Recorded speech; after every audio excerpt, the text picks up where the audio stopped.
Hello friends. स्वागत है आपका आपके अपने यूट्यूब चैनल केंद्र एकेडमी में।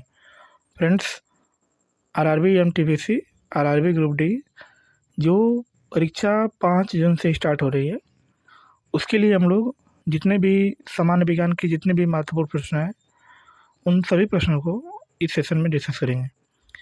यदि आपने पिछली वीडियो को नहीं देखा है तो इसकी प्लेलिस्ट बना दी गई है, इसको आप जाके देख सकते हैं। तो चलिए शुरू करते हैं। यदि चैनल पर पहली बार आए हैं तो चैनल को सब्सक्राइब कर लीजिएगा, बेल आइकन को दबा दीजिएगा ताकि आपको रेगुलर अपडेट मिलता रहे। तो चलिए शुरू करते हैं। आज का हमारा पहला वन लाइनर क्वेश्चन है कि इसमें लिखा है कि ध्वनि की तीव्रता मापने वाला यंत्र कौन होता है। तो ध्वनि की तीव्रता को हम लोग जिसे नापते हैं उसका नाम क्या होता है, ऑडियोमीटर। यानी वो ऑडियोमीटर की सहायता से आप नाप सकते हैं कि ध्वनि की तीव्रता कितनी है। और इसको हम लोग किस में नापते हैं, तो डेसिबल में नापते हैं। किस में नापते हैं, डेसिबल में।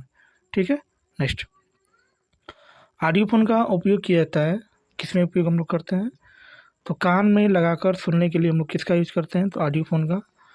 ध्वनि तरंगे संचरण नहीं कर सकते हैं, तो कहाँ नहीं कर सकते हैं, तो निर्वात में नहीं कर सकते हैं, क्योंकि निर्वात में जाएंगे तो वहाँ पर इसका जो मान हो जाएगा शून्य हो जाएगा। ठीक है। सफ़ेद पर्दे पर छाया बनती है, तो वास्तविक और नुकीली बनती है। सफ़ेद पर्दे पर छाया कैसी बनती है, तो वास्तविक और नुकीली। ठीक है, नेक्स्ट।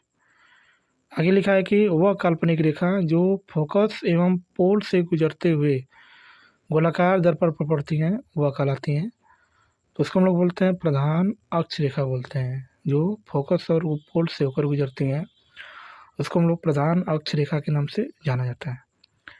एक समतल दर्पण के सामने 1 मीटर की दूरी पर एक बालक खड़ा है।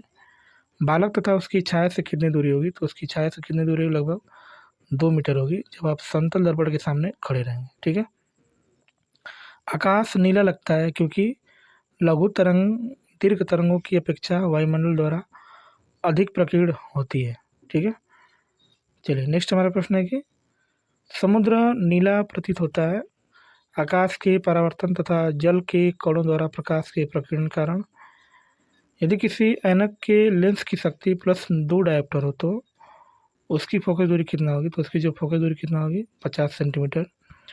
क्योंकि जो वहाँ पे जो शक्ति होती है जिसको हम लोग पी से दिखाते हैं, पी बराबर क्या होता है, 1/f होता है, जहाँ एफ मीटर में होता है। यदि आप इसको सेंटीमीटर में लिखेंगे तो 100 बटा क्या लिखेंगे, एफ, और क्या हो जाएगा, सेंटीमीटर। तो यहाँ पे क्या पूछा है, हाँ फोकस दूरी पूछा है, तो इसका मान निकालेंगे। ठीक है, नेक्स्ट। आगे लिखा है हमारा फ्रेंड्स की प्रकाश विकिरणों की प्रकृति होती है, तो तरंग एवं कण दोनों के समान जो होता है, जो तरंग प्रकाश विकिरण होती है उसकी गति होती है, प्रकृति होती है। प्रकाश एक प्रकार की ऊर्जा है जो संचरित होता है, तो कहाँ संचरित होता है, तो ये विद्युत चुंबकीय तरंगों के रूप में भी क्या होता है, संचरित होता है। ठीक है। और प्रकाश की जो तरंगें होती है उसको हम लोग क्या बोलते हैं, अनुप्रस्थ तरंगें होती हैं, जो प्रकाश की जो तरंगें होती हैं। जब ध्वनि तरंगें दूर स्थित किसी माध्यम से टकराकर परावर्तित होते हैं तो इसे क्या कहते हैं, जिसको हम लोग प्रतिध्वनि कहते हैं। क्या बोलते हैं, प्रतिध्वनि के नाम से इसको जाना जाता है। ठीक है, नेक्स्ट। दोपहर में 12 बजे किस दिशा में इंद्रधनुष होता है, तो आप उसको नहीं देख सकते हैं क्योंकि रोशनी बहुत ज़्यादा होती है, तो उसको आप देख नहीं सकते हैं दोपहर में। दाढ़ी बनाने के लिए काम में लेते हैं तो कौन सा हम लोग लेते हैं, तो वहाँ पर जो होता है उसको समतल दर्पण के नाम से जानते हैं दाढ़ी बनाने के लिए। और हजामत कराने के लिए जो होता है, जो नाई होता है, वहाँ पे अवतल दर्पण का यूज करता है। ठीक है। प्रकाश का निर्वात में योग अनुमानता है, तो 3 × 10⁸ मीटर पर सेकेंड जो होता है इसका वेग होता है निर्वात में। ठीक है। प्रकाश का वेग पानी में वेग अनुमानता कितना होता है, तो 2.25 × 10⁸ मीटर पर सेकेंड जो होता है उसका वेग होता है। ठीक है, नेक्स्ट।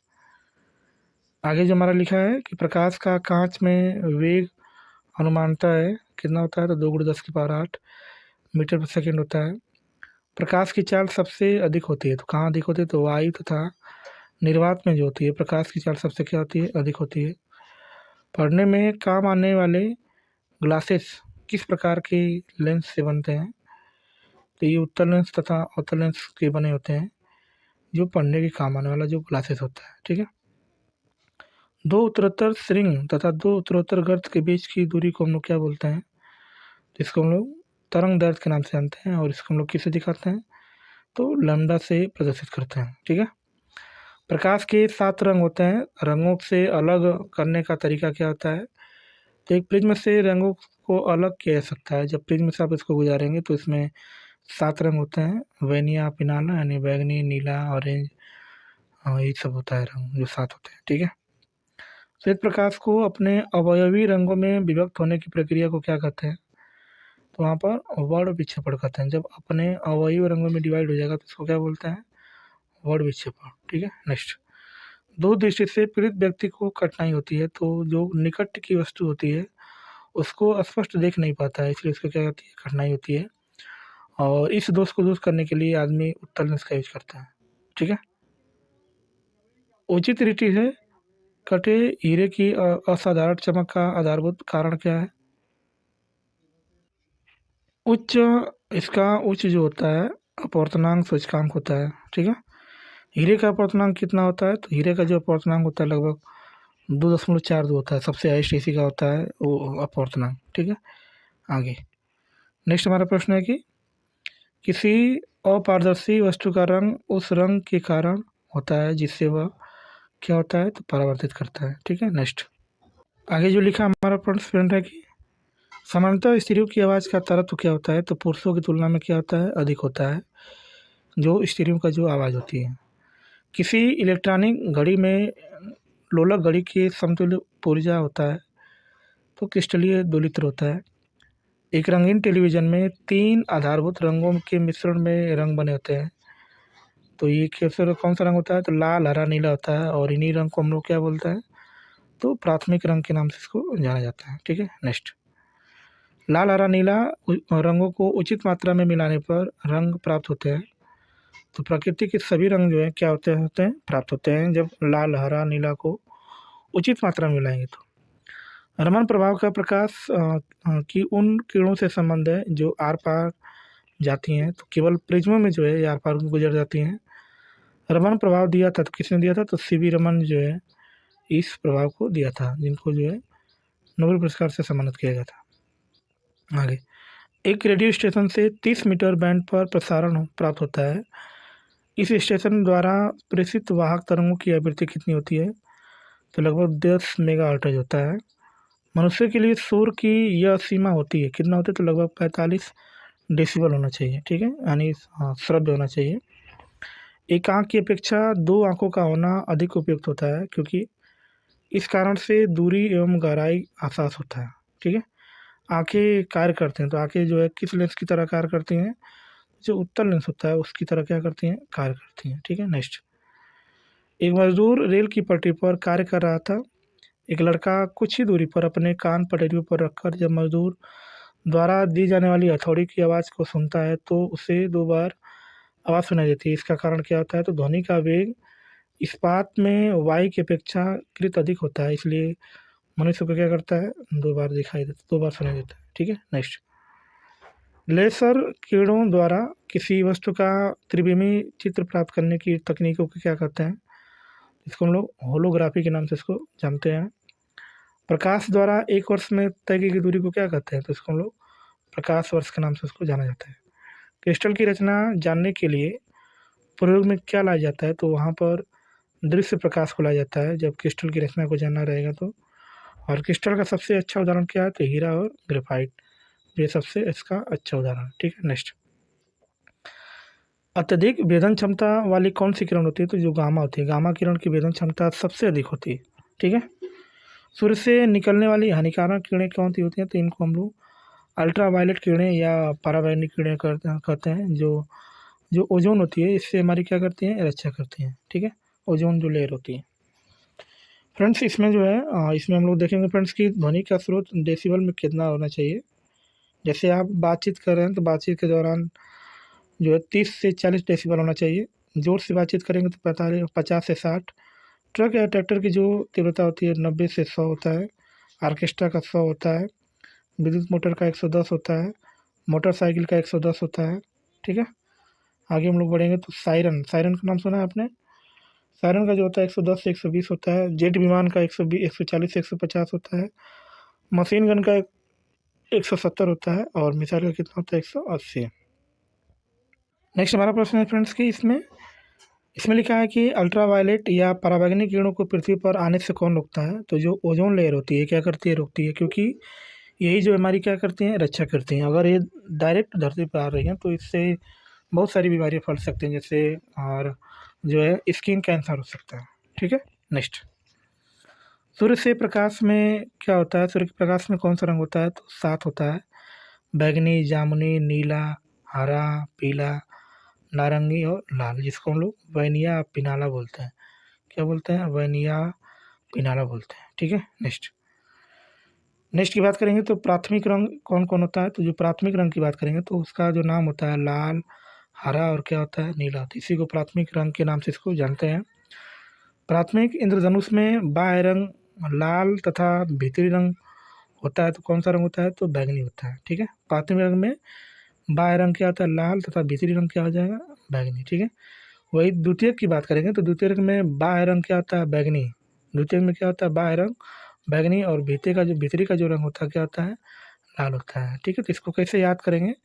तो द्वितीयक में कौन होता है? बाह्य। बाह्य मतलब क्या होता है? बैंगनी। बैंगनी जो है बाह्य में होता है और अंदर क्या होता है? लाल। और इसी का उल्टा क्या हो जाएगा? प्राथमिक इंद्रधनुष हो जाएगा। ठीक है। नेक्स्ट, लाल, नीले तथा हरे रंग के प्रकाश का पुंज एक स्थान पर पड़ता है तो प्रकाश का रंग कैसा हो जाता है?